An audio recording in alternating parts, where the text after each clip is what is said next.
So, in the last class, we have done the comparison between financial accounting and management accounting, and cost accounting and management accounting. And we have also seen the process, and we have done the other functions and roles of the management accounting. So, in this class, we'll be doing management accounting principles and conventions. अब management accounting के कुछ principles and conventions हैं, वो क्या है? Let's see that. First one is okay. So let me give you an brief introduction to it.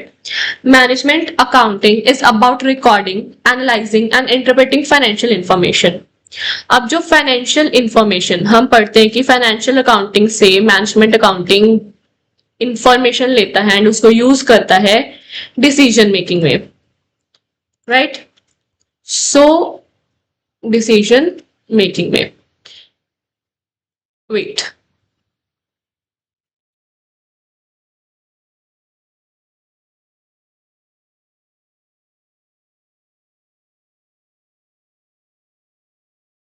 Decision making. सो क्या करता है मैनेजमेंट अकाउंटिंग? मैनेजमेंट अकाउंटिंग जो है वो फाइनेंशियल इंफॉर्मेशन को रिकॉर्ड करता है, एनालाइज करता है, इंटरप्रेट करता है एंड उससे डिसीजंस बनाता है.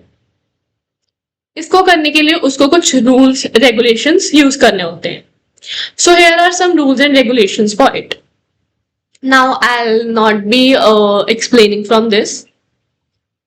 I'll explain you by my own and I'll give you the headings basically and I'll make you understand the headings.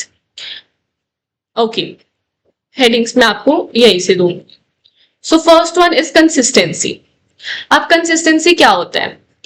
Consistency means to use the same method, same techniques every time. सो हमने क्या करना है, हमने जब भी कुछ analyse करना है, रिकॉर्ड करना है, इंटरप्रेट करना है फाइनेंशियल डाटा को, हमने सेम मेथड्स यूज करने हैं. इससे क्या होगा? This makes it easier to compare the results from one year to another. अगर हम 2023 में कोई और मेथड यूज करें, 24 में कोई और मेथड यूज करें, 25 में कोई और मेथड्स यूज करें, so that makes it difficult for us to analyse and to interpret the data. So what we need to do is we need to use the consistent methods. If the methods keep changing, the data loses its meaning. अगर methods change होते रहेंगे तो data का मतलब change होता रहेगा हर time. जैसे हम देखते हैं स्ट्रेट लाइन मेथड होता है और एक रिटन डाउन वैल्यू मेथड होता है डेप्रिसिएशन के लिए. So if that keeps on changing our like our figures will also keeps on differentiating. So हमने जो कंसिस्टेंट जो मेथड्स है हमने वो रखने हैं. नेक्स्ट वन इज कंजर्वेटिज्म और द प्रूडेंस कंसेप्ट. कंजर्वेटिज्म क्या बोलता है या प्रूडेंस कंसेप्ट क्या बोलता है? Always consider possible losses but only record profits when they are actually earned. Okay, possible losses and profits actually accrued. So this is conservatism. Conservatism बोलता है कि हमने जो अपने प्रॉफिट्स है, प्रॉफिट जब वो एक्चुअली में अर्न होंगे ना, हमने तभी लिखने हैं. हमने पहले नहीं सोच लेना कि हमारा प्रॉफिट इतना होगा, हमारा प्रॉफिट इतना होगा तो हम अभी लिख लेते हैं. नो, अगर एक्चुअल में प्रॉफिट हुआ है तो ही लिखना है. एंड अगर हमें लगता है कि इन फ्यूचर कोई लॉस हो सकता है, हमारा भी हुआ नहीं है, हो सकता है, तो हम वो भी अभी देख लेंगे, टेकन इनटू द अकाउंट. हम पॉसिबल लॉसेस को तो अकाउंट में ले सकते हैं बट प्रॉफिट जब एक्चुअल में अर्न होगा हम तभी लिखेंगे. This is known as conservatism और prudence concept. Third one is normal cost. Normal cost क्या बोलता है? When calculating the product cost only normal cost should be included. Abnormal cost like losses, machine due to machine breakdown और low demand should not be added to the product cost. जब हम cost calculate करते हैं तब हमने normal cost ही calculate करनी है. Abnormal cost calculate हमने नहीं करनी. एबनॉर्मल में क्या आ जाता है? जैसे कि अगर कोई लॉस हो जाए या हमारा जो डिमांड है वो कम हो जाए, डिमांड रिड्यूसेस, हमने ये सारी रिकॉर्ड नहीं करनी. एबनॉर्मल कॉस्ट हमने नहीं रिकॉर्ड करनी, हमने नॉर्मल कॉस्ट रिकॉर्ड करनी है. Next one is objectivity. Objectivity means records should be free from personal bias.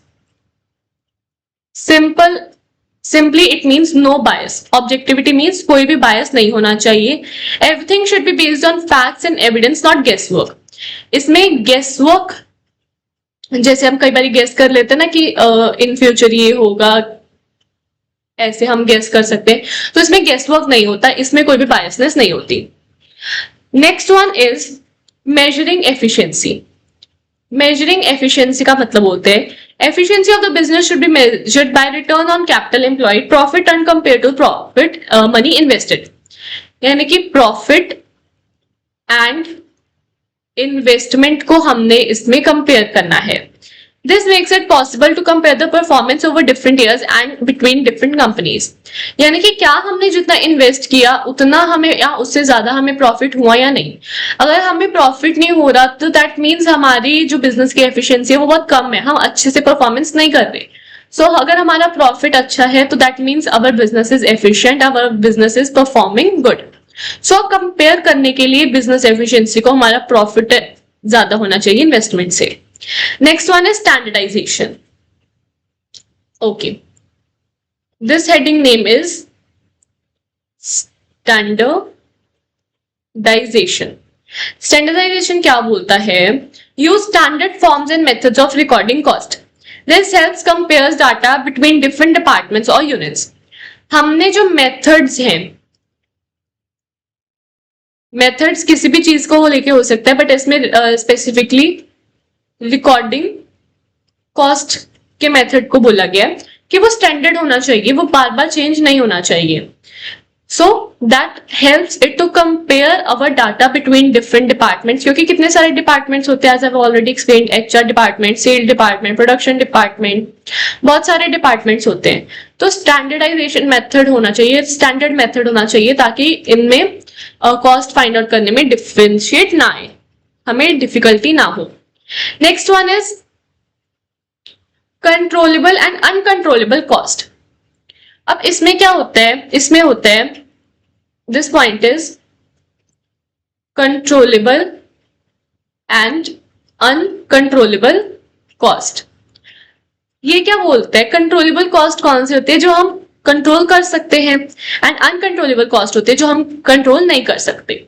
Controllable cost means हम वेस्टेज ऑफ मटेरियल्स, अब मटेरियल्स हम खुद लेके आते हैं, हमारा कोई भी काम है, हमारा कोई भी बिजनेस है, हम वो खुद सामान लेके आते हैं।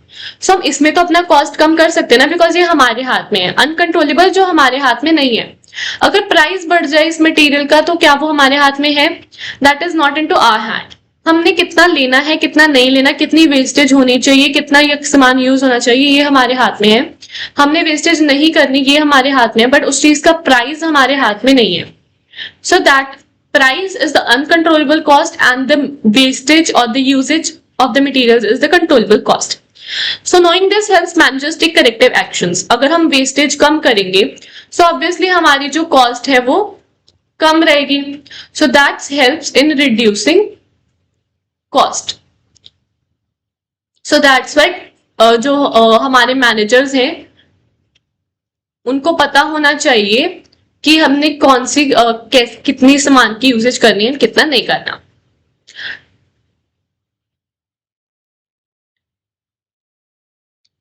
Okay, this point was the 7th point only. I have made a mistake. So ये जो सारा है ये हमारा 7th point के लिए है, दिस वन। ओके, क्योंकि यहाँ पे भी कंट्रोलेबल कॉस्ट की बात की गई है, sorry. Okay, so the 8th point, अब हम 8th point कर देते हैं, this one. Okay, so 8th point क्या बोलता है? 8th point बोलता है कि एफिशिएंट यूज ऑफ रिसोर्सेज, यानी कि जो हमारे रिसोर्सेज हैं हमने उनको प्रॉपरली यूटिलाइज करना है। हमारे रिसोर्सेज जैसे कि मनी हो गया, हमारे रिसोर्सेज जैसे कि लेबर हो गया, मटेरियल्स हो गए, तो हमने इनका प्रॉपर यूज करना है, हमने इनको यूटिलाइज करना है, right? Methods should always focus on achieving business objectives effectively. हमने बेस्ट पॉसिबल वेज में, बेस्ट पॉसिबल वेज में इनको यूज करना है, एंड हमने इनको खराब नहीं होने देना, हमने अपने रिसोर्सेज को खराब नहीं होने देना, हमने अच्छे से अपने रिसोर्सेज यूज करने हैं। 9th point says revaluation accounting. Revaluation accounting क्या होता है? Assets should be shown at their current values, not at old purchase. यानी कि ये करंट वैल्यू पे शो होने चाहिए, एंड ओल्ड वैल्यूज पे शो नहीं होने चाहिए। This helps records realistic specially in the time of inflation.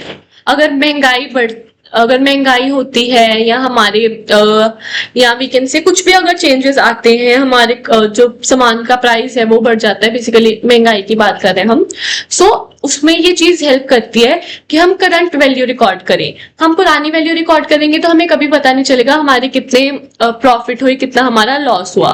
हमने अपनी करंट वैल्यू को ही एनालाइज करना है, ओल्ड वैल्यू हमने किसी भी चीज की रिकॉर्ड नहीं करनी।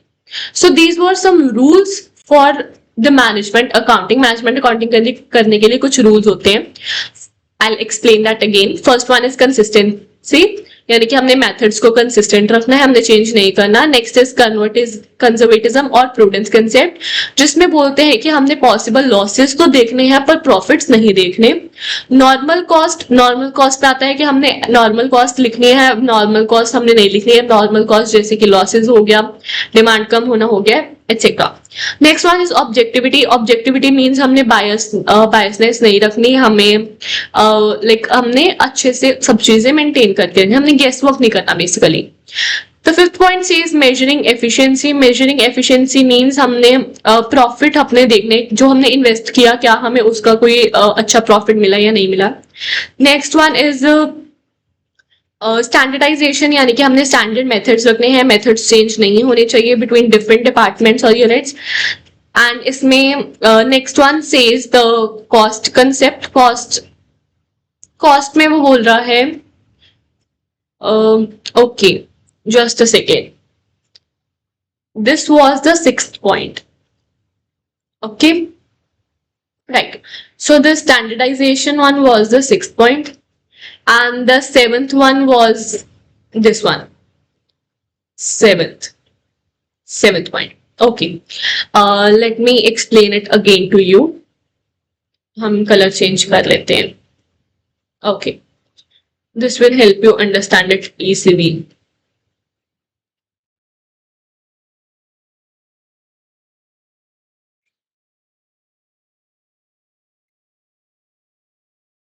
Just a second.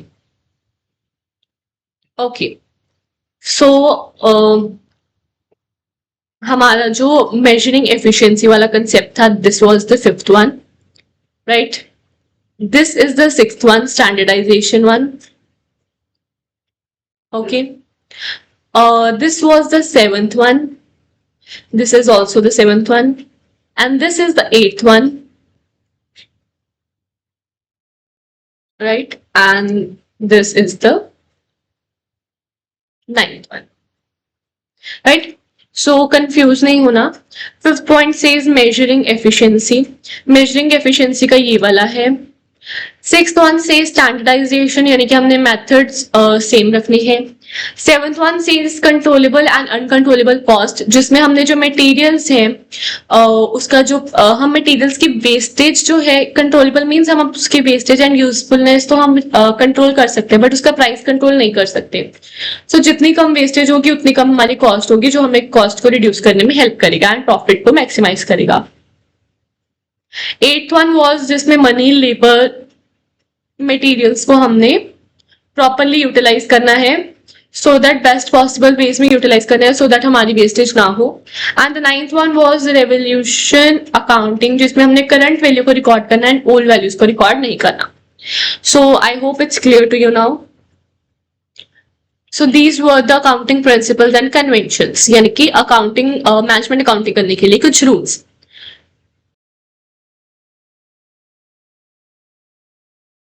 So now we'll be doing next topic, which is tools and techniques of management accounting.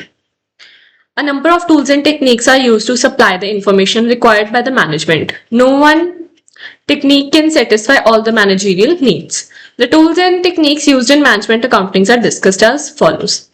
अब कुछ टूल्स एंड टेक्निक्स होती हैं जो हम कहते हैं ना कि फाइनेंशियल अकाउंटिंग से हमने इंफॉर्मेशन ली है, कॉस्ट अकाउंटिंग से हमने इंफॉर्मेशन ली है मैनेजमेंट अकाउंटिंग ने, तो उस इंफॉर्मेशन को हमने यूज करना होता है so that we can make the decisions, right. So अब उस अकाउंटिंग इंफॉर्मेशन को यूज करने के लिए हमें कुछ टेक्निक्स एंड टूल्स चाहिए होते हैं। So now we'll be studying about those tools and techniques. First one is the financial policy and accounting. What does that mean? It means making rules and guidelines about how money will be managed in the business. Okay, so I'll be writing keywords here. Rules.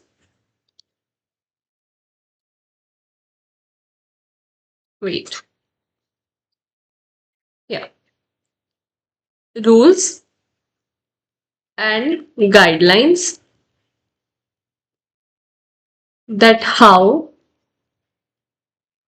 money will be managed, right? So financial policy and accounting means कि हमारे जो पैसे हैं वो कैसे हमने manage करने हैं, उसके लिए कुछ रूल्स एंड गाइडलाइंस बताए जाएंगे. For example we can say deciding dividend policy, कि जब हम डिविडेंड अपने शेयर होल्डर्स को देते हैं तो वो हमने कैसे देना है. सो this is financial policy and accounting. Every concern has to take a decision about the source of raising funds. The funds can either be raised through the issue of share capital or through raising the loans. वो बोल रहे हैं हमें इतना पढ़ने की आज सच वैसे जरूरत तो नहीं है, but okay let's read it for your exam point of view. Every concern has to take a decision about the sources of raising funds. अब हर कंपनी को अपने फंड्स रेज करने होते हैं. सब चाहते हैं कि हमारी कंपनी में कोई पैसा लगाए. The funds can be raised either through the issue of share capital और थ्रू रेजिंग ऑफ लोन्स. अब ये जो हम पैसे हम अपनी कंपनी में लेके आते हैं, या तो ये शेयर कैपिटल के थ्रू हो सकता है या हम लोन ले सकते हैं. कोई भी कंपनी होगी या वो शेयर कैपिटल इशू करेगी या वो लोन लेगी. Again a decision is to be taken about the type of capital. अब कैसी टाइप ऑफ कैपिटल हमने पढ़ी है, ये सारी टाइप्स होती है. Equity share capital, preference share capital, ये सारी होती है, राइट. प्रेफरेंस शेयर कैपिटल जो होती है वो सब divided into the number of types. अब जो प्रेफरेंस शेयर कैपिटल है वो और सब डिवाइडेड होती है.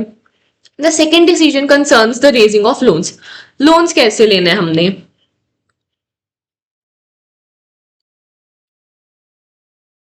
Whether the loans should be long term or short term is again the matter of policy. पहला तो प्रेफरेंस शेयर की है कि ये हमने कैसे लेने हैं, फिर आगे लोन्स की बात कि लोन्स हमने शॉर्ट टर्म लेने हैं या लॉन्ग टर्म लेने हैं. सो ये फिर एक पॉलिसी की बात होगी. The proportion between the share capital and loan should also be decided.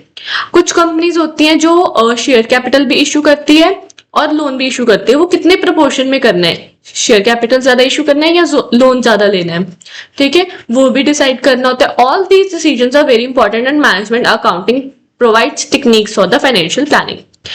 हमने दे मेंट टू से कि हमने वही बात होगी ना जो मैंने आपको कीवर्ड में लिखवाया कि कुछ रूल्स एंड गाइडलाइंस होते हैं कि हमने मनी को कैसे मैनेज करना है. हमें अपनी कंपनी के लिए पैसा चाहिए, हमने शेयर कैपिटल लेने हैं, लोन्स लेने हैं. अगर शेयर कैपिटल लेने हैं तो वो कैसे लेने हैं, कितने लेने हैं, कौन सी टाइप के लेने हैं.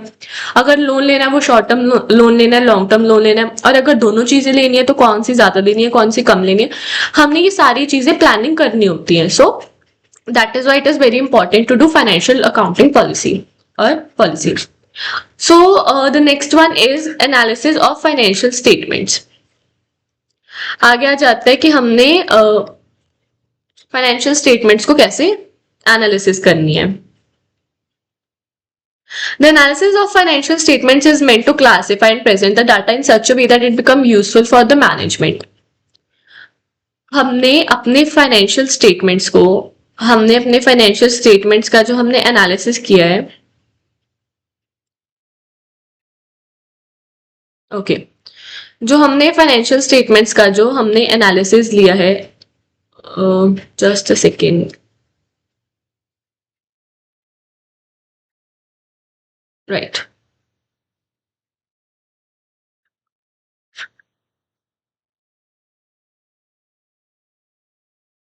ओके तो जो हमने कहा था कि हम फाइनेंशियल अकाउंटिंग से इंफॉर्मेशन लेते हैं, ठीक है, जो उसका हमने एनालिसिस किया है वो क्लासिफाई करना है एंड उसको इतने अच्छे से प्रेजेंट करना है कि वो यूजफुल हो जाए. फॉर एग्जाम्पल हमने कोई डाटा लिया, राइट, कोई रॉ डाटा है.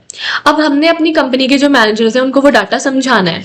तो अगर वो डाटा बैड वे में ऑर्गेनाइज होगा तो किसी को भी समझ नहीं आएगा. अगर वो गुड वे में ऑर्गेनाइज होगा तो वो सबको समझ आएगा, राइट.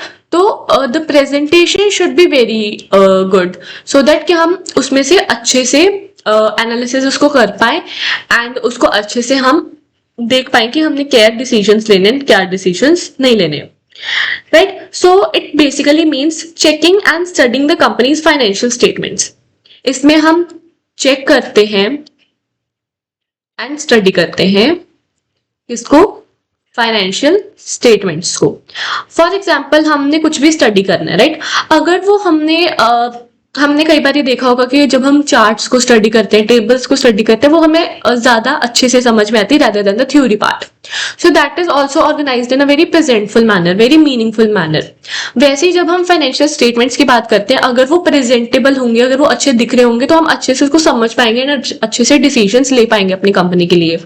अगर हमें वो हमारा डाटा ही नहीं समझ में आएगा, फाइनेंशियल स्टेटमेंट्स में ही समझ में नहीं आएंगे, तो आगे जाके एनालिसिस जब हम नहीं कर पाएंगे, तो हमारा मैनेजमेंट अकाउंटिंग के लिए वो डाटा यूजफुल कभी भी नहीं रहेगा। So analysis of financial statements is also very important. Next is the historical cost accounting. Historical नाम से ही समझ में आ रहा है past, right. So recording assets and expenses at price actually paid for them. इसका कीवर्ड क्या है, वेरी इंपॉर्टेंट, एक्चुअल प्राइस।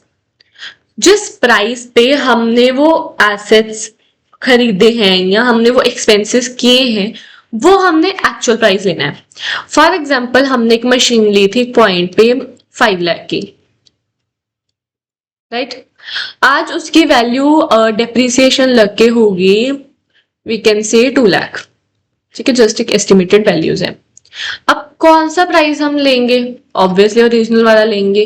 क्या हम ये डेप्रिशिएटेड प्राइस लेंगे, नहीं लेंगे। So it means the actual cost is to be compared with the standard cost. It gives the idea about the performance. जब हम एक्चुअल चीज को देखते हैं ना, तो हमें आइडिया देता है कि हमारी परफॉर्मेंस कैसी थी। फॉर एग्जाम्पल हमने स्टार्टिंग में हमारा प्रॉफिट, हमने कंपनी खोली, स्टार्टिंग में हमारा प्रॉफिट हुआ 5 लाख अगेन, ठीक है। अब जाके हमारा प्रॉफिट हो गया 2 लाख, तो हमें एक डिफरेंस समझ में आ रहा है ना कि हमारा 3 लाख का प्रॉफिट डाउन गया है। दैट मीन्स जब हमने एक्चुअल वैल्यू देखी तो हमें पता चला। अगर हम सिर्फ 2 लाख को देखें तो फिर तो हम कहेंगे कि हाँ यार 2 लाख तो बहुत अच्छी सेल है, बट अगर हम कंपैरिजन करें एक्चुअल वैल्यू के साथ, that means it is less. तो वो हमें एक्चुअल में हमारी परफॉर्मेंस बता रहा है कि हमारी परफॉर्मेंस कैसी हुई है।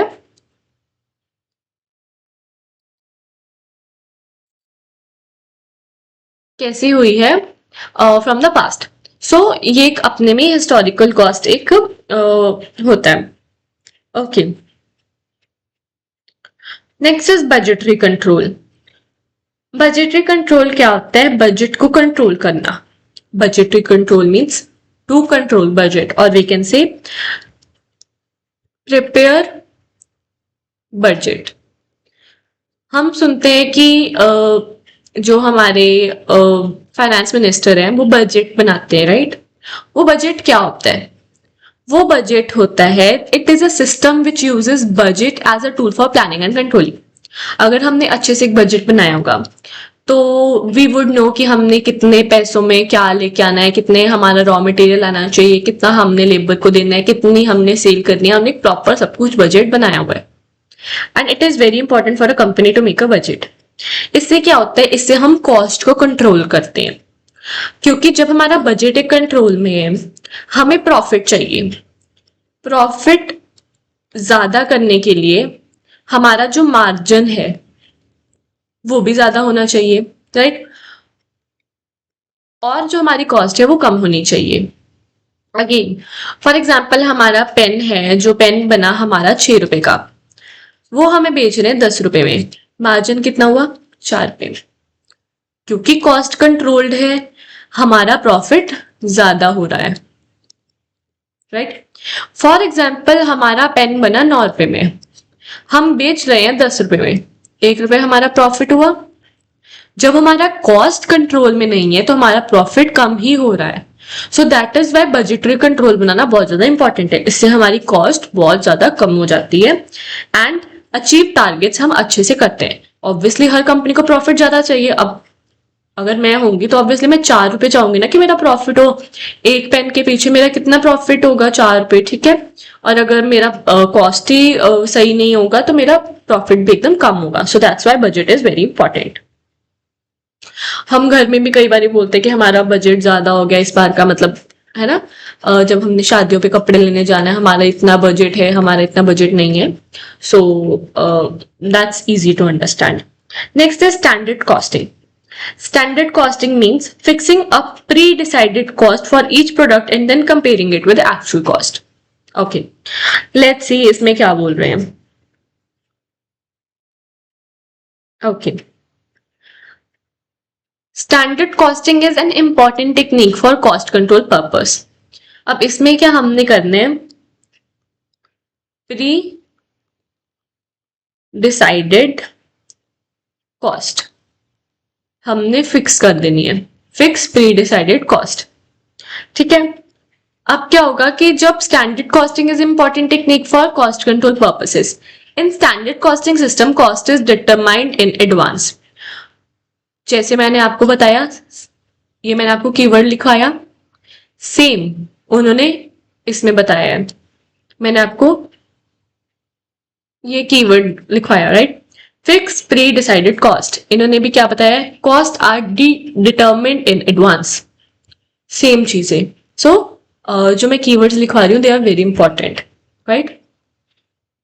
अब इसमें क्या होता है, the determination of standard cost is based on a systematic analysis to prevent conditions.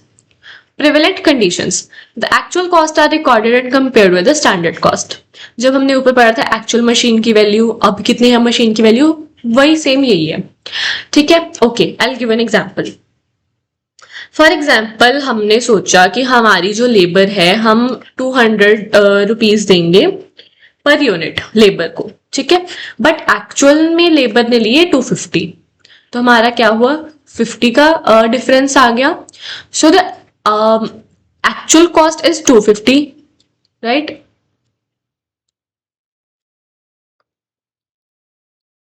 हमारी जो एक्चुअल कॉस्ट है वो 250 है, एंड हमने जो हमारा जो स्टैंडर्ड कॉस्ट थी जो हमने प्री डिटरमाइन किया हुआ था दैट वाज 200. सो अब इसमें दो चीजें आ जाती हैं जब चीज हमारे फेवर में होती है, right. For example we can say हमने सोचा तो था 200, this was our standard costing, but labour ने सिर्फ 150 लिए. ठीक है, एक्चुअल, तो इसमें भी हमारा 50 रुपीज का डिफरेंस आ गया. So this is favourable. Favourable means जो हमारे फायदे में है. Are you getting my point. ये 50 रुपीज हमारे फायदे में है एंड दिस इज अनफेवरेबल. ये 50 रुपीज हमारे फायदे में नहीं है, ये हमारा लॉस हो रहा है. हमने एक्चुअल में कुछ और, मतलब हमारी स्टैंडर्ड कॉस्टिंग कुछ और थी एंड एक्चुअल में कुछ और आया. बट जब हमने यहाँ पे देखा तो हमारा हमसे 50 रुपीज कम लिए गए, राइट. सो दैट मीन्स हमारा फायदा हो गया. So this is standard costing. The variance if any are analysis and their reasons are certain. Standard costing helps to enhance the efficiency of the concern and also management by exception, right. I hope it's clear to you कि standard costing क्या होती है. Standard costing means जो हमने pre determined cost हमने सोची होती है, और जो डिफरेंस आता है उनको हम बोलते हैं variance. Okay, next is marginal costing. अब ये क्या होती है, analysing cost in terms of variable cost and fixed cost. हमने इकोनॉमिक्स में पढ़ा होगा वेरिएबल कॉस्ट क्या होती है, फिक्स्ड कॉस्ट क्या होती है, right. Helps in decision making like pricing, product mix, break even analysis etcetera. Okay, example, if selling price per unit is 100, variable cost is 60 and the contribution is 40 per unit. Okay, यहां से read करते हैं. This is a method of costing which is concerned with changes in cost resulting from changes in the volume of production. अब इसमें क्या हो रहा है कि एक मेथड ऑफ कॉस्टिंग होती है जिसमें क्या होता है, concerned with the changes in the cost resulting from changes in volume of production. Under this system, cost of product is divided into marginal cost and fixed cost. The later part of is the fixed cost, and the fixed cost is recorded over a level of production, and every additional production unit involves only variable cost.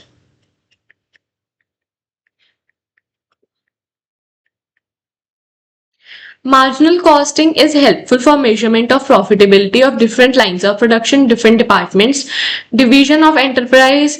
The decisions about the short-term utilization of capacity are also assessed with the help of marginal costing. Okay. सो पहले ये देखते हैं lines of production क्या होता है. Different departments and divisions of enterprise. Different departments means हमारी कितने सारे डिपार्टमेंट्स होते हैं. जैसे कि हमारा हो गया HR department, sales department, production department etcetera. ठीक है.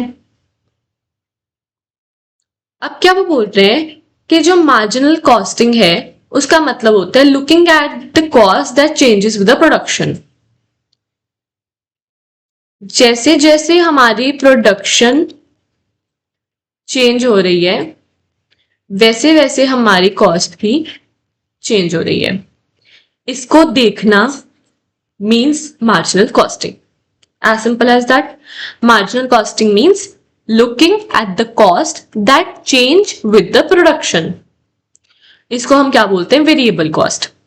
जो कॉस्ट हमारे प्रोडक्शन के साथ साथ चेंज होते हैं उसको हम वेरिएबल कॉस्ट बोलते हैं. इस मेथड में कॉस्ट दो चीजों में डिवाइड की गई है.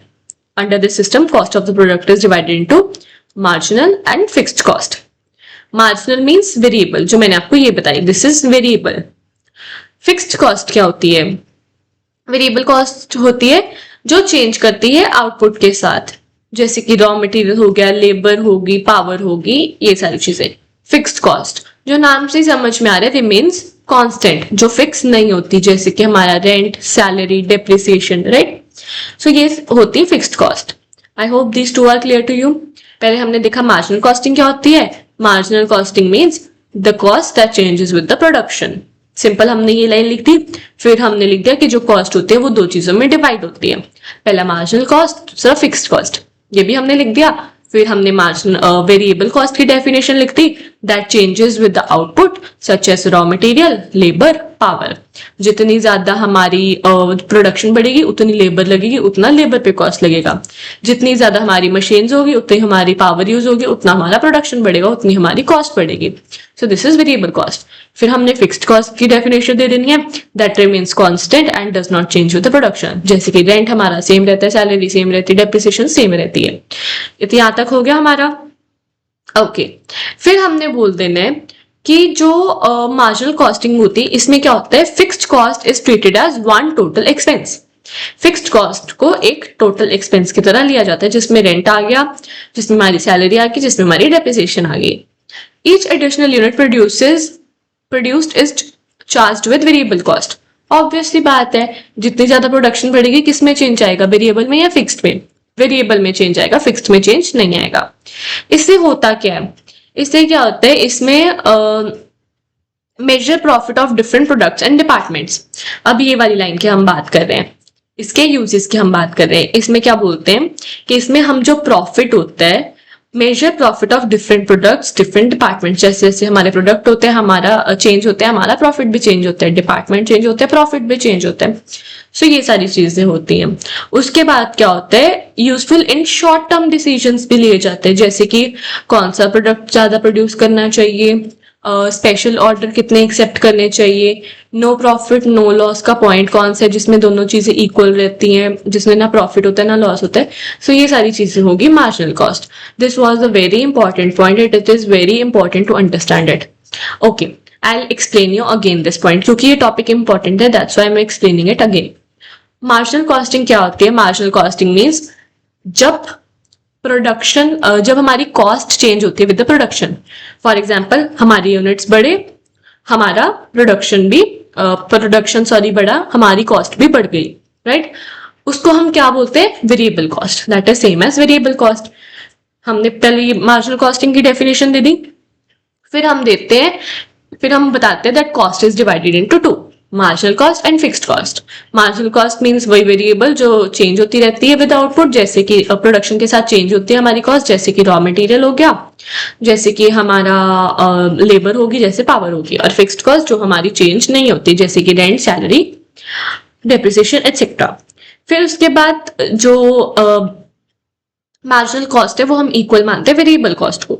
इसके यूजेस क्या क्या है कि ये हमें प्रॉफिट मेजर करने में हेल्प करता है डिफरेंट डिपार्टमेंट्स में, डिफरेंट प्रोडक्ट्स में, और हमें डिसीजंस लेने में हेल्प करता है कि हम कौन सा प्रोडक्ट ज्यादा प्रोड्यूस करें, हमारा नो प्रॉफिट नो लॉस का पॉइंट कौन सा होगा. सो this is all about marginal costing. The next is decision accounting. अब डिसीजन अकाउंटिंग क्या होती है?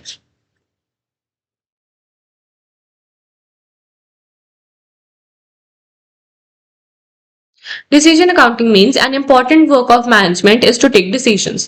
Decision involves choice from various alternatives. There may be decisions about capital expenditure, whether to buy, what price to be charged, expansion, diversification, etc. Management accounting calculates financial implications of each alternative course of action and enables management to select the best course of action. Okay.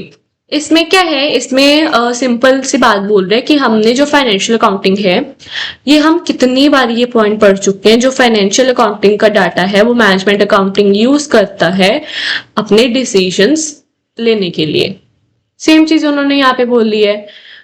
For example, क्या हमने कोई product बनाना है, क्या हमने अपनी company को shut down करना है, क्या हमने बनाना है, क्या बाय करना है, क्या हमें कंटिन्यू करना चाहिए बिजनेस को, ये सारे डिसीजन लेने में हेल्प करता है डिसीजन अकाउंटिंग। नेक्स्ट आ गया रीवैल्यूएशन अकाउंटिंग। रीवैल्यूएशन हमने +1 +2 में पढ़ा होगा। रीवैल्यूएशन अकाउंट हम पढ़ते हैं जो हमारे एसेट्स और जो हमारी लाइबिलिटीज है उनको हम रीवैल्यू करते हैं, right? Okay. Revaluing assets at the current price instead of historical cost. This is also known as replacement accounting. The preservation of capital in the business is the main object of the management. हमने जो हमारी capital है उसको preserve करके रखना है, उसको बचा के रखना है। जो प्रॉफिट्स हैं वो कैलकुलेटेड इस तरीके से होते हैं that capital is preserved in real terms during the okay leave it. हम सीधे इसकी एग्जांपल देखते हैं। फॉर एग्जाम्पल, हमने एक लैंड बाय किया जो 2 लाख का था 2000 में। 2000 ईयर में हमने एक लैंड परचेज किया, उस लैंड की वैल्यू थी 2 lakh rupees, but now its market value is 10 lakh. जब हमारे पेरेंट्स कई बार बात कर रहे होते कि हमने उसकी लैंड की वैल्यू बढ़ गई, जमीन की वैल्यू बढ़ गई, तो सेम ऐसा ही हुआ कि लैंड की वैल्यू पहले 2 लाख थी, अब 10 लाख होगी। रीवैल्यूएशन, इसको बोलते हैं हम रीवैल्यूएशन, रिप्लेसमेंट। ठीक है, इसमें क्या होगा, अकाउंटिंग शोज अपडेटेड वैल्यू, इसमें अकाउंटिंग अपडेटेड वैल्यू शो करती है। This was as simple as that, revaluation accounting. ठीक है जी, I hope it's clear to you. इसकी अगर हमने इसकी डेफिनेशन लिखनी है, हमने एग्जाम्पल तो एक पेपर में लिखनी है। हमने अगर इसकी डेफिनेशन लिखनी हो तो उसका मतलब होगा revaluing assets at current price instead of historical price. Current price में हमने लिखना है this is current price, this is historical price. हमने हिस्टोरिकल प्राइस नहीं लिखना, हमने करंट प्राइस में लिखना है। Revaluation accounting is used to denote the methods employed for accounting methods for overcoming the problems connected with the fixed asset replacement in the periods of raising price. Price raise हुआ ना 2 लाख से सीधा 10 लाख हो गया। ठीक है, सो हमने क्या करना है, हमने 10 लाख वाली वैल्यू को अकाउंट्स में लिखना है, हमने 2 लाख की वैल्यू को हमने नहीं लिखना। Next is control accounting. Control accounting, okay okay, control हमने ऊपर भी किसी टॉपिक में ये पॉइंट पढ़ा था। Control means controlling. जब हम प्लान्ड चीजों के साथ हम एक्चुअल चीज को कंपेयर करते हैं, दैट इज कंट्रोलिंग। क्या जो हमने सोचा था, क्या जो हमने प्लान किया था, क्या वैसा हो रहा है या हमारा नहीं हो रहा। हमने सोचा था कि हमने इस वीक में 50,000 की सेल करनी है, बट सेल एक्चुअल में हुई 30,000 की। क्या हमने अचीव किया 50,000 वाला? नहीं अचीव किया। सो this is control accounting. Next is management information systems, a system of collecting, storing and providing useful business information to the managers. ये सिस्टम क्या होता है जिसमें हम क्या करते हैं, कलेक्ट करते हैं, स्टोर करते हैं एंड प्रोवाइड करते हैं useful information to make the decisions. This is management information system. Very simple. कुछ रिपोर्ट्स होती हैं, सेल रिपोर्ट्स होती हैं, कॉस्ट रिपोर्ट्स होती हैं, हमारी प्रोडक्शन रिपोर्ट्स होती हैं, सारी जो रिपोर्ट्स होती हैं हमें बेटर डिसीजन लेने में हेल्प करती हैं। So this was the topic about tools and accounting जो हमने देखा, टूल्स एंड टेक्निक्स जिसमें हम मैनेजमेंट अकाउंटिंग करते हैं. So this is helped to make the better decisions. I hope it's clear to you.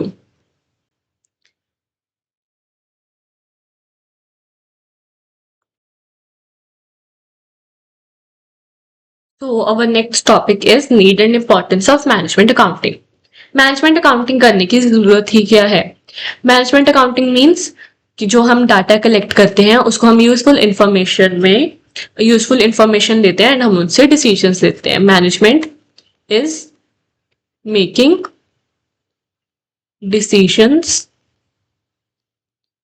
From data. As simple as that. अब जरूरत क्या मैनेजमेंट अकाउंटिंग की, हमने वो देखना है. पहला है इंक्रीजेज एफिशिएंसी. ये इंक्रीज करता है efficiency. Management accounting provides information about cost, profits and performance. Managers can find out where the wastage. Okay,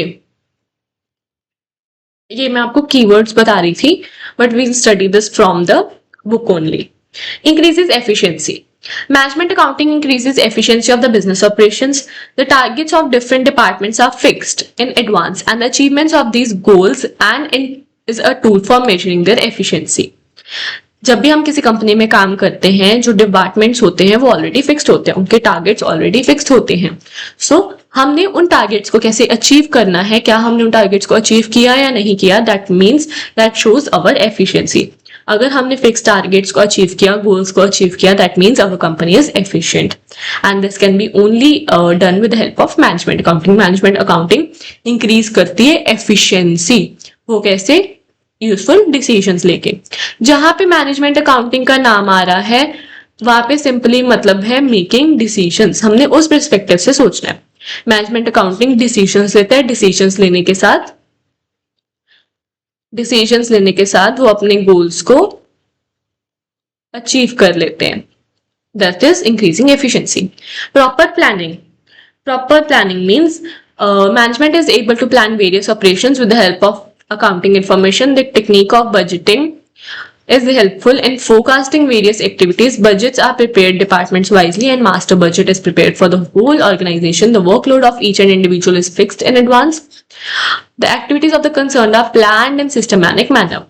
proper planning नाम से समझ में आ रहा है कि हमने सब चीजें प्लान करके रखनी है, हमने बजट्स प्रिपेयर करके रखने हैं, हमें फोरकास्टिंग करके रखने हैं कि इन फ्यूचर क्या हो सकता है क्या नहीं हो सकता, हमने टारगेट्स प्लान करके रखने हैं, जिससे कि हमारी मैनेजमेंट अकाउंटिंग जो हमारी हेल्प करती है अच्छे हमें परफॉर्मेंस के लिए. Next is measurement of performance. Measurement of performance means हमने जो सोचा था, हमारे जो हमने कंट्रोलिंग वाला पढ़ा था ना, ये सेम वैसा ही है. प्लान एंड टारगेट्स जो होते हैं उनको हमने एक्चुअल रिजल्ट्स के साथ हमने कंपेयर करना होता है. So that is measurement of performance. जो हमने प्लान की होती है चीजें उसको हमने एक्चुअल में जो रिजल्ट्स हैं एक्चुअल रिजल्ट्स के साथ उनको कंपेयर करना है. Next one is maximising profitability. नाम से समझ में आ रहा है कि हमने अपने प्रॉफिट्स को इंक्रीज करना है. जब हम अपनी कॉस्ट कंट्रोल करते हैं, जब हम अपनी एफिशिएंसी इंक्रीज करते हैं, ठीक है, और जब हम वी कैन से कि हम अपनी प्रॉपर प्लानिंग के साथ चलते हैं, प्लान तरीके से सारा काम करते हैं, that helps to maximise our profitability. Right. तो मैनेजमेंट अकाउंटिंग हमें ये सारी चीजें हेल्प करता है. मैनेजमेंट अकाउंटिंग कॉस्ट को कैसे कम करना है, एफिशिएंसी कैसे बढ़ानी है, प्लानिंग कैसे करनी है, जिससे हमारी प्रॉफिटेबिलिटी इंक्रीज होती है. Next one is improve service to the customers.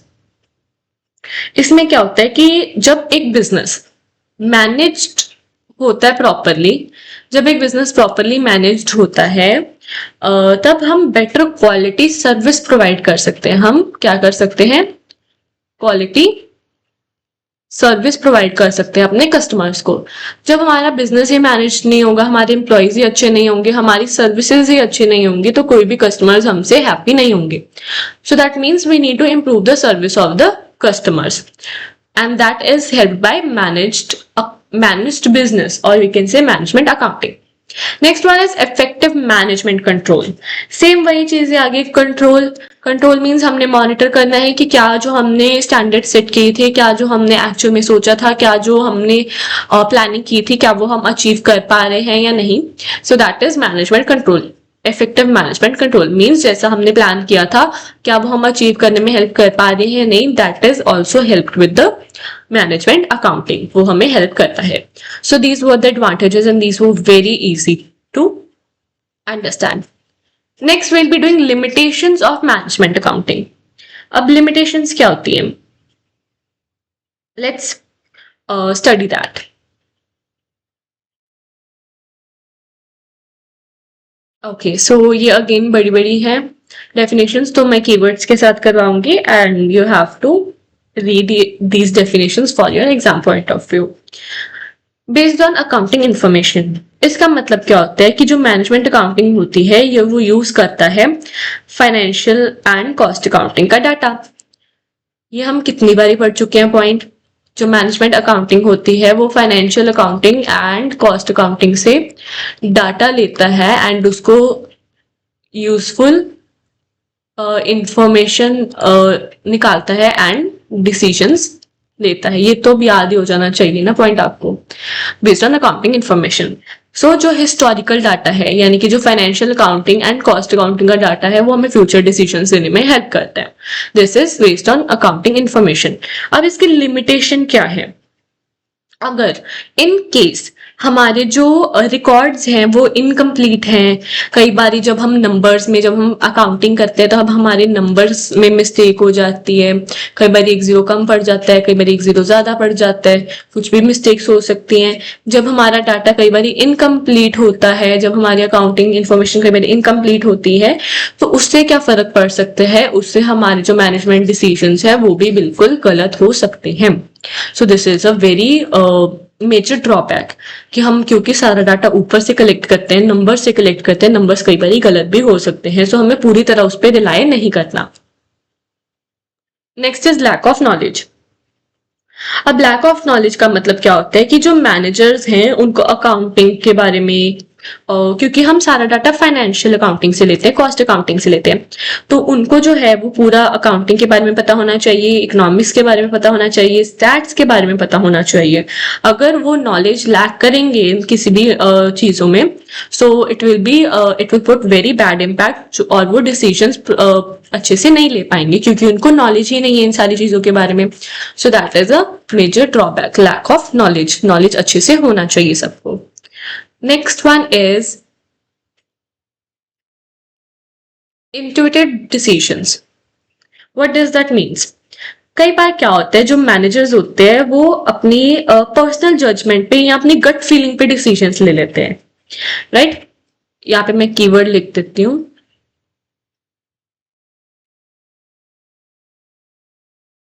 Right, यहाँ पे मैं लिख देती हूँ गट फीलिंग. कई बार जो मैनेजर्स होते हैं वो अपनी गट फीलिंग पे डिसीजंस ले लेते हैं एंड वो फैक्ट्स को भूल जाते हैं. राइट, सो क्योंकि वो अपनी गट फीलिंग पे मेरे को ना ये लगता है, मेरे को ना इसमें बहुत ज्यादा गट फीलिंग आ रही है कि यही हो सकता है. So sometimes this can be a bad choice for them. Right, so this is not a good thing. This is a limitation of management accounting क्योंकि वो मैनेज कर रहे हैं. राइट, फॉर एग्जाम्पल मैंने सोचा कि मेरे को ना गट फीलिंग आ रही है कि इस बार ना हमारा प्रॉफिट बहुत अच्छा होगा, तो हम क्या करते हैं, मेहनत कम करते हैं. Right, so this is a intuitive decision. मेरे को एक गट फीलिंग पे मैंने डिसीजन लिया. सो ऑब्वियसली ये मेरी बहुत बड़ी लिमिटेशन है कि मैं ऐसे कैसे अपने डिसीजन ले सकती हूँ अपनी गट फीलिंग पे. सो that is a limitation. right, not an alternative to administration. इसका क्या मतलब है. मैनेजमेंट अकाउंटिंग कई बारी प्रोवाइड करते हैं इंफॉर्मेशन एंड वो रिप्लेस नहीं की जाती है. Management accounting only provides information, it can not replace actual management. अब क्योंकि हम जो मैनेजमेंट अकाउंटिंग है वो सारा डाटा किसे लेती है, फाइनेंशियल अकाउंटिंग से. फाइनेंशियल अकाउंटिंग में सिर्फ नंबर्स हैं, उससे ज्यादा कुछ भी नहीं है. प्रॉफिट कितना हुआ, सेल कितनी हुई, प्रोडक्शन कितनी हुई, एटसेट्रा एटसेट्रा एटसेट्रा, राइट। सो वो सिर्फ एक नंबर्स है, वो हमें एक्चुअल मैनेजमेंट करने में हेल्प नहीं कर सकती। Sometimes it's not that good, okay. For examples, एक रिपोर्ट है, वो लॉसेस भी शो कर सकती है, but corrective action must be taken by management. अब क्योंकि फाइनेंशियल अकाउंट हमें सिर्फ लॉस लॉस दिखा रही है, उसका रीजन हमें नहीं दिखा रही, तो sometimes it's difficult to take decisions for the management accounting कि क्या रीजन हो सकता है कि हमारा लॉस हो रहा है, क्योंकि फाइनेंशियल अकाउंटिंग में तो हम लॉस लिखते ही नहीं है, हम सिर्फ नंबर्स में बिलीव करते हैं, नंबर्स लिखते हैं। So that is why decisions are difficult to take.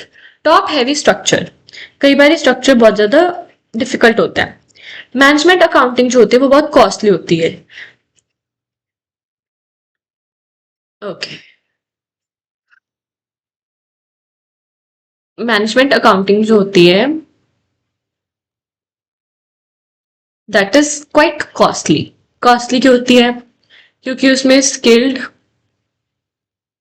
Labour चाहिए हमें, एडवांस्ड सिस्टम्स चाहिए, हमें प्रॉपर टाइमिंग चाहिए, प्रॉपर टाइम चाहिए, एंड जो स्मॉल बिजनेस है वो ये अफोर्ड नहीं कर सकते। सो जस्ट बिकॉज इसका बहुत हैवी स्ट्रक्चर है, इसका बहुत कॉस्टली स्ट्रक्चर है, so it is not present everywhere. Financial accounting same हो सकती है सबके लिए, बट मैनेजमेंट अकाउंटिंग सेम नहीं हो सकती। So that differs from institute to institute, या we can say business to business. So there is a limitation of that कि ये बहुत कॉस्टली होती है। Next is evolutionary stage. Management accounting is still developing, not fully perfect. New techniques keep coming, so it lacks a fixed structure. Okay. So इसमें क्या है? इसमें जो है lacks fixed structure.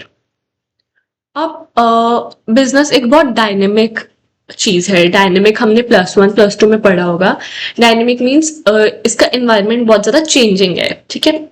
थोड़ी थोड़ी देर बाद चीजें चेंज होती रहती हैं, लोगों की चॉइस चेंजेस होती रहती हैं, कॉस्ट चेंज होती रहती है चीजों की, रॉ जो डाटा होता है, सॉरी रॉ जो मटेरियल होता है उसकी, ठीक है। कई बार लेबर हमें कम मिल सकती है। सो ये कुछ ना कुछ चीजें ना हमेशा चेंज होती रहेंगी, कोई भी एक फिक्स स्ट्रक्चर नहीं है।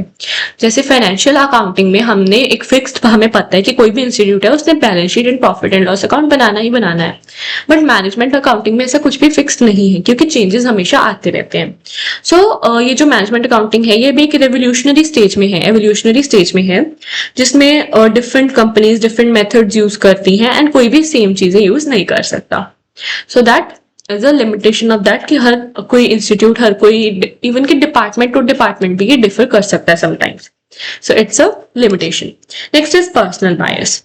अब ऑब्वियसली हम एक मैनेजर है, ठीक है, वो मैनेजर कैसे रिपोर्ट्स को इंटरप्रेट करता है एंड कैसे वो इंफॉर्मेशन को जज करता है, उसकी पर्सनल जजमेंट के कारण कई बारी चीजें बायस भी हो सकती हैं, राइट। फॉर एग्जाम्पल एक मैनेजर है, ठीक है, मैं अपनी कंपनी की मैनेजर हूं। अब मैं नहीं चाहूंगी कि मेरी कंपनी, किसी को ये पता लगे कि मेरी कंपनी में क्या नुकसान हुआ है, क्या लॉसेज हुए हैं, क्या मेरी कंपनी में गलत चीजें हैं।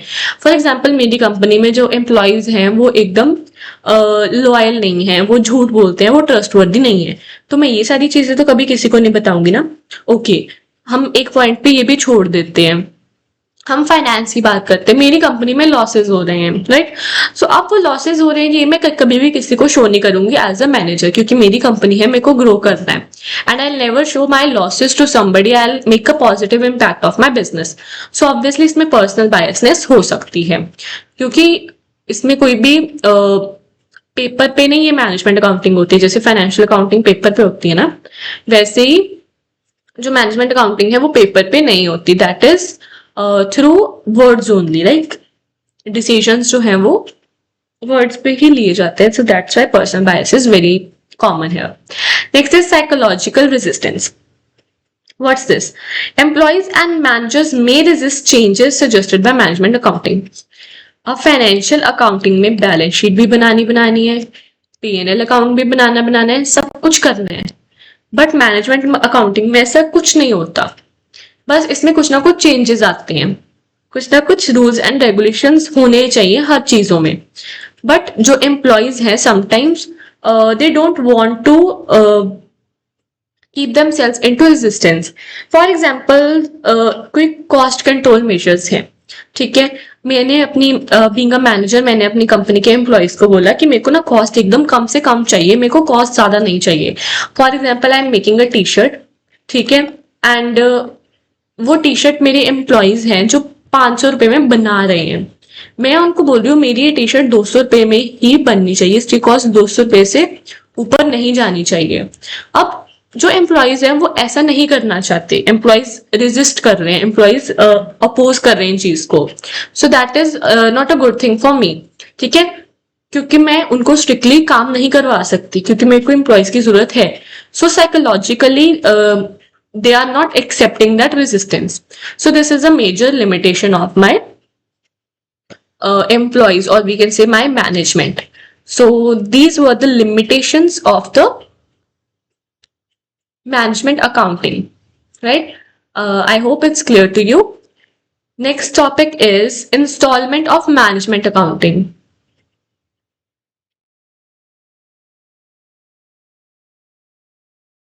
Installation of management accounting, ये क्या होता है? Installing management accounting means setting a proper system in the business so that manager gets useful financial and non-financial information for decision making and control. ये इसकी होगी डेफिनेशन। इसका मतलब क्या होता है? सेटिंग प्रॉपर सिस्टम जिससे हम यूजफुल इंफॉर्मेशन निकाल पाए एंड हम उससे डिसीजंस ले पाए।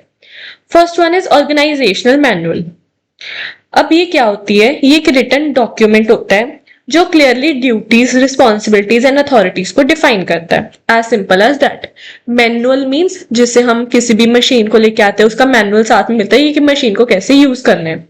सो दैट इज मैनुअल, जिसमें ये भी एक मैनुअल होता है, ऑर्गेनाइजेशनल मैनुअल होता है, ये जो एक डॉक्यूमेंट होता है जिसमें duties, responsibilities, authority of employees ये डिफाइन की गई होती है। ये हेल्प करता है स्मूथ फंक्शनिंग में एंड कोई भी कंफ्यूजन इससे नहीं होती। Next one is preparing forms and returns. Standard forms and जो रिटर्न्स होते हैं ये डिजाइन किए गए होते हैं to collect data systematically. This is to collect data systematically, ठीक है। और इसमें क्या था? इसमें था ये होता है written document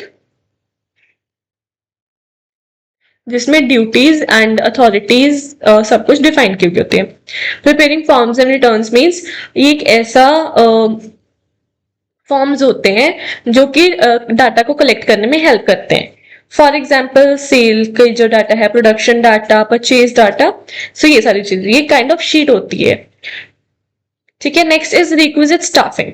requisite staffing means skilled and qualified staff is required to operate the management accounting system.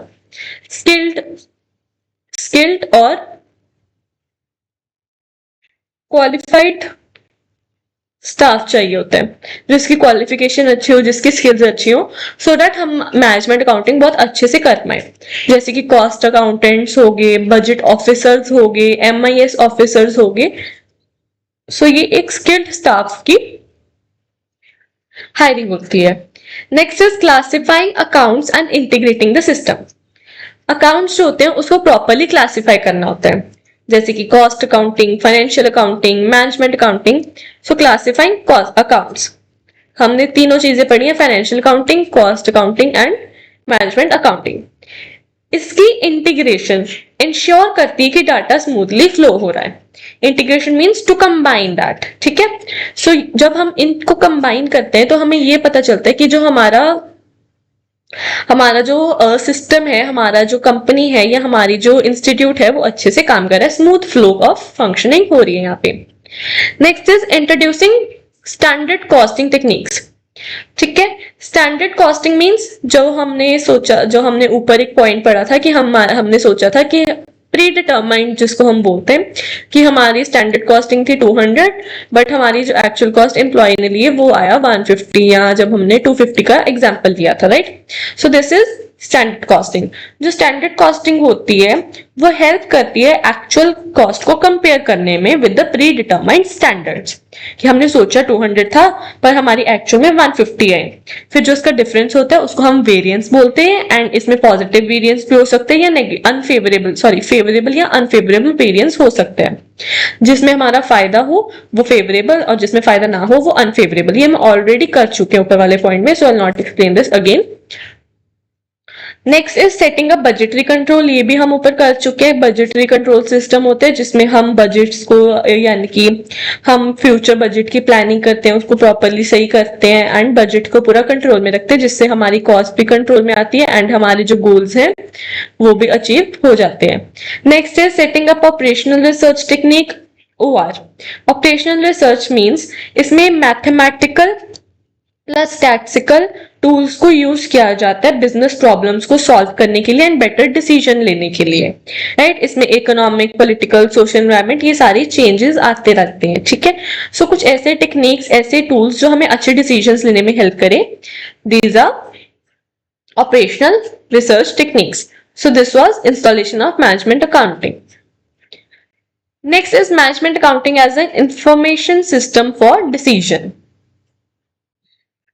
Okay, so this will be doing in the next video. I hope these topics are clear to you. हमने आज क्या installation of management accounting, limitations. After that we did need and importance, and we did tools and techniques, and also we have done the management accounting principle and conventions. So I hope this is clear to you. In the next video we will be doing the management accounting as an information system of decision making.